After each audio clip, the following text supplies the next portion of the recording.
What's up, friends? All right, there's a lot of kerfuffle going on, Fletcher, around the new labor efficiency and design white paper, which is expressed through a new dropdown for labor efficiency in Exact. How did we get here? There has been a lot of confusion and even misuse and perhaps abuse of the new construction checkbox. All construction is new construction. Fletcher, this reminds me of how I don't let anybody at Actionable name a file new Yeah. or final. Like, it's only new until it's not new. It's only final until we have another version, right? So it's V1, V2, V3. Yep. And I think what happened with new construction is nobody knows exactly what that means because all construction is new to some extent or another. Mm-hmm.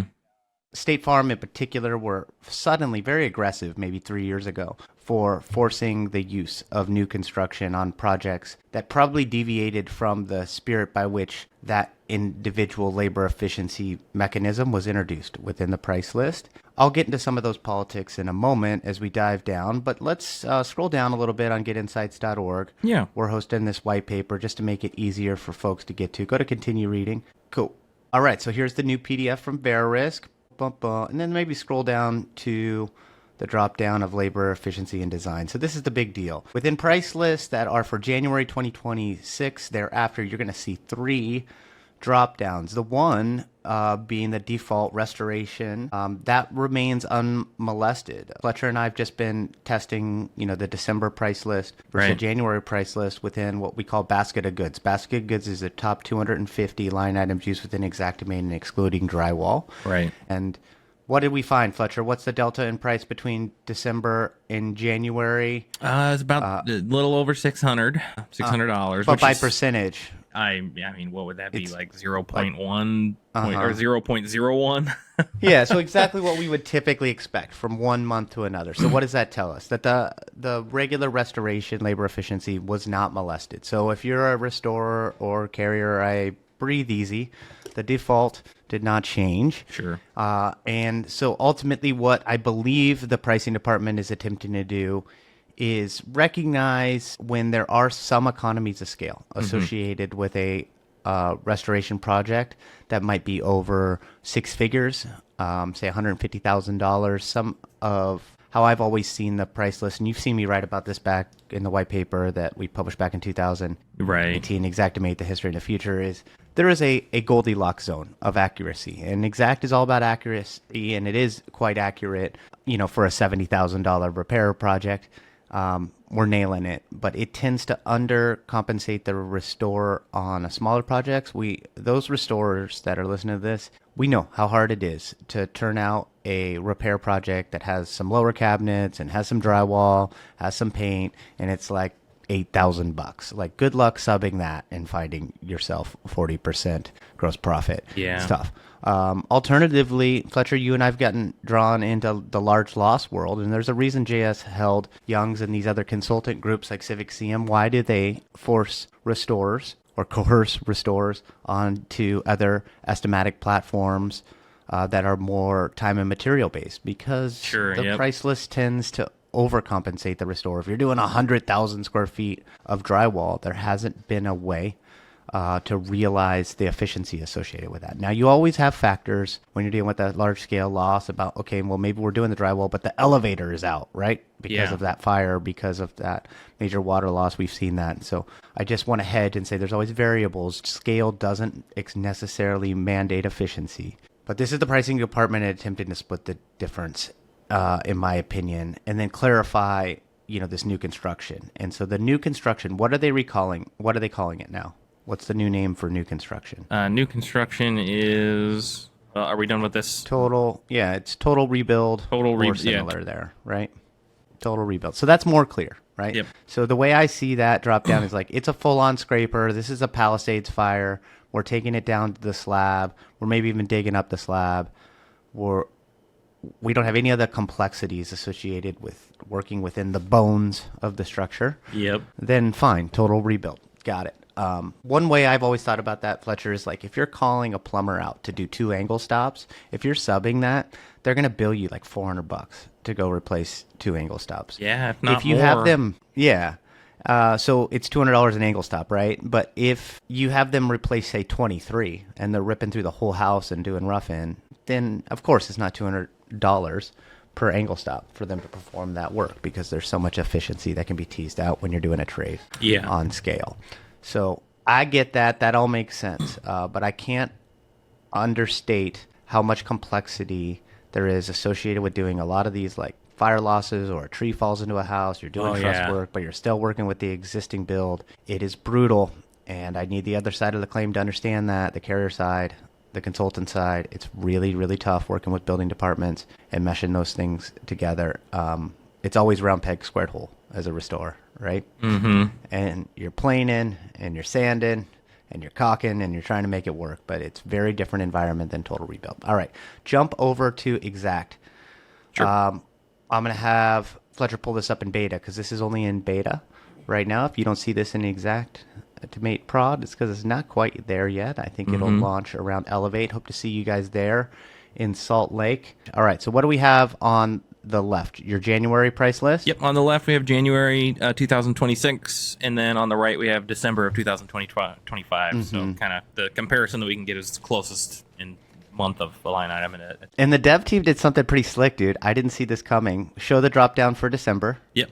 So you have restoration, so you only service, see remodel, 2 drop downs. total rebuild, and then what I thought you might have is 3 drop downs, but like a scrim, like it'd be grayed out, like you couldn't get to that, but they just straight up made it disappear. Yeah. So tip of the cap, and then let's see January. Yep. So then for January, you get the added large restoration / remodel. You got it. And so what are we? We're both at roughly $106,000, right? Yep.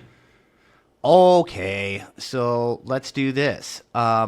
Let's look at what large restoration and remodel is going to do in terms of price structure.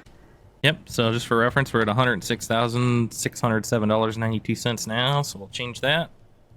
Estimating cannot be opened by users in older versions of Xactimate. Okay. So it's giving us a little warning. So that is rather interesting. Repricing it shows no change to the pricing, but it did go down. And it went down a really interesting number relative to the other data that I intend to show here in just a moment. Yeah. What was that, about 5,200, I think? Yeah. So it's just dropping at 5% straight away, guys.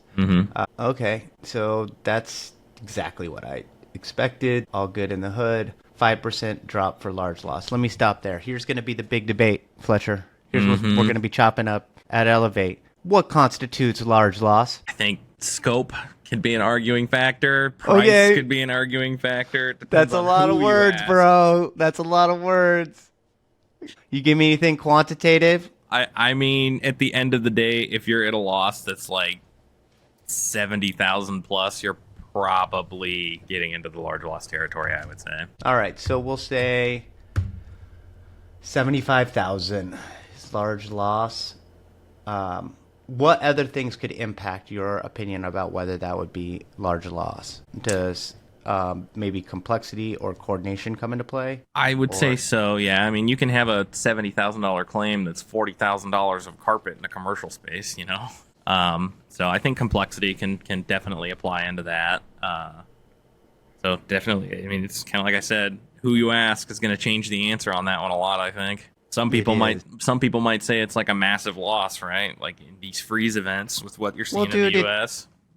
Yeah, but I think it would be applied at the individual parcel level. It doesn't matter what's going on, you know, in the related area. It's not like something that would be applied in a cat event or a surge event like Fern. I don't think that has any bearing. It's just like how much efficiency is the restorer realizing. So I feel more comfortable at 6 figures if Actionable is going to have like a number. You're at 70, I'm at 100. You guys figure it out as an industry. But when I say 100, I think this large loss modifier was not adopted to be applied to like, oh, it's a large roof, and so that's a large loss. That would be like single trade. That is not the intended application. The large loss is like when you start to see efficiency actually show up in the claim. So I invite both sides of the claim to think about it relative to labor efficiency, and is there actually 5% efficiency to be realized there? So I think the adoption of this additional drop down was adopted because of some abuse associated with new construction. Yeah. Or at least abuse is such a strong word. Misunderstanding, misapplication of that modifier. And this exists to provide a half measure.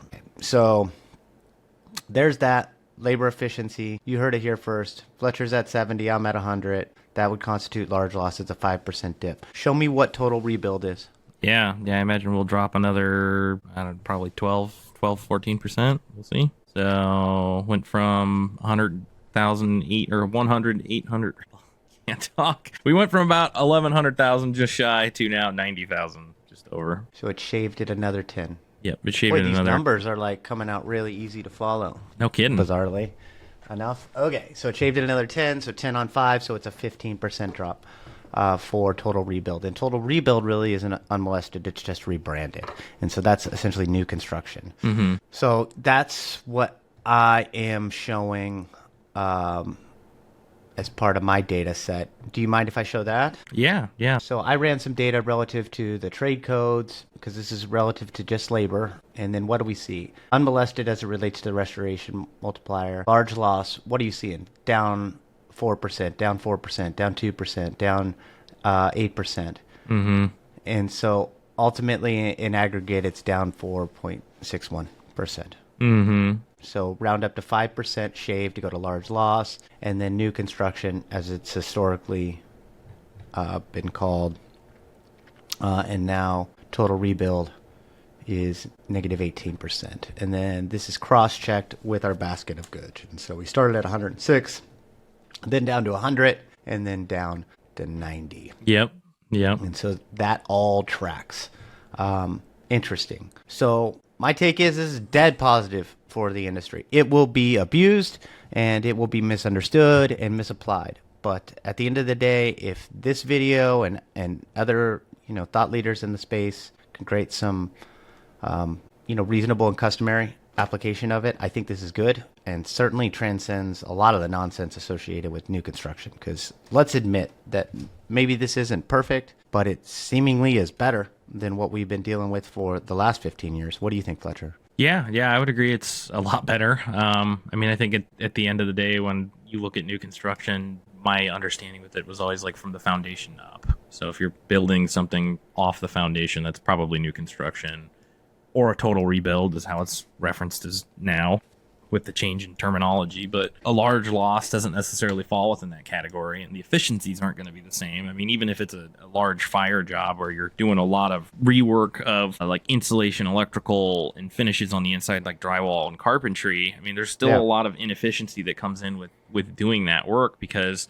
like if you're replacing trusses, you don't really want the house to get wet. So you are still trying to save materials even in those scenarios. So Yeah, all that tarping and what happens when your tarping fails. I've seen it, man. I've been a part of litigation. Where's the line item for that? Well, at least we got outriggers now. How about that? Yeah, we got those outriggers. Outriggers, January 2026. We're seeing hot that, new line items. Yeah, no, we did. We did a very large roof replacement on a fire, and we were trying to save quite a bit of material, and none of it was salvageable. And a windstorm, of course, come through, tore the tarp off, and just soaked everything. No good deed goes unpunished in restoration. All right, so and probably the Veritas pricing department feels the same way, but I like what they did here. So tip of the cap, folks. Think this helps. Let's get this out to the people. Let us know below. What's your take? I think here's the big question, folks. What constitutes large loss? It's not defined in that PDF. By the way, I didn't say that explicitly, but that PDF does not tell you exactly when large loss would be triggered or not triggered. The language is probably intentionally ambiguous. So it'll be up to us in the comments to figure it out. So let us know what you think. What constitutes large loss? When would it be suitable to attempt to realize the efficiency of 5% on the labor front? All right, buddy. With that, keep building, folks. Stay humble.